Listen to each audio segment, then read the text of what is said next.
திருச்சிற்றம்பலம். அடியார்களே, எங்கள் ஊர் நரியம்பேட்டையில் பிள்ளையார் ஆலயத்திற்கும் ராமர் ஆலயத்திற்கும் கும்பாபிஷேகம் நடப்பதாக சுமார் 3 மாதத்திற்கு முன்பாக எனக்கு கனவு வந்தது. உடனே நான் எங்கள் ஊருக்கு சென்று எங்கள் ஊரில் உள்ளவர்களிடம் ஐயன் சம்பத், ஐயன் துரை, ஏழுமலை ஐயா, இன்னும் மற்ற ஊர் பெரியவர்களிடம் இந்த தகவலை சொன்னேன். அனைவரும் கும்பாபிஷேகம் செய்யலாம் என்று ஆதரவு அளித்தார்கள். அன்றைய தினமே எங்கள் ஊர் பிள்ளையார் ஆலயத்தில் மீட்டிங் போட்டு விரைவில் கும்பாபிஷேகம் செய்யலாம் என்று ஊர் மக்கள் அனைவரும் ஒன்றிணைந்து முயற்சி செய்தோம். அதனுடைய பலனால் இப்பொழுது பிள்ளையார் ஆலயம், ராமர் ஆலயம், மாரியம்மன் ஆலயம், ஓம் சக்தி ஆலயம், எங்கள் ஊர் கூட்டக்காரம்மன் ஆலயம் திருப்பணி நடந்து வருகின்றது.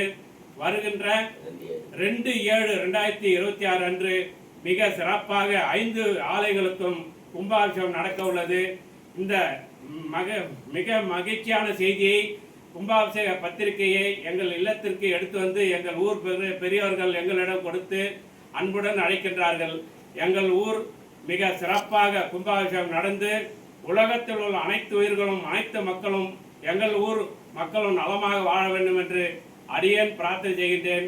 இதற்கு நிதியுதவி செய்த அடியார்கள் குடும்பத்திற்கும் அதை எடுத்து பணி செய்கின்ற ஐயன் சம்பத், ஐயன் துரை, ஏழுமலை, இன்னும் மூர்த்தி, பெயர் சொல்லுகின்ற அளவுக்கு எனக்கு தெரியவில்லை, பல பெரியவர்கள் முன்னின்று, ஆனந்தன், பச்சையப்பன், இன்னும் பலர் இந்த ஆலய திருப்பணியை முன்னின்று செய்கின்றார்கள். அனைவருக்கும் அடியேன் எங்கள் குடும்பத்தின் சார்பாக நன்றி சொல்கின்றேன்.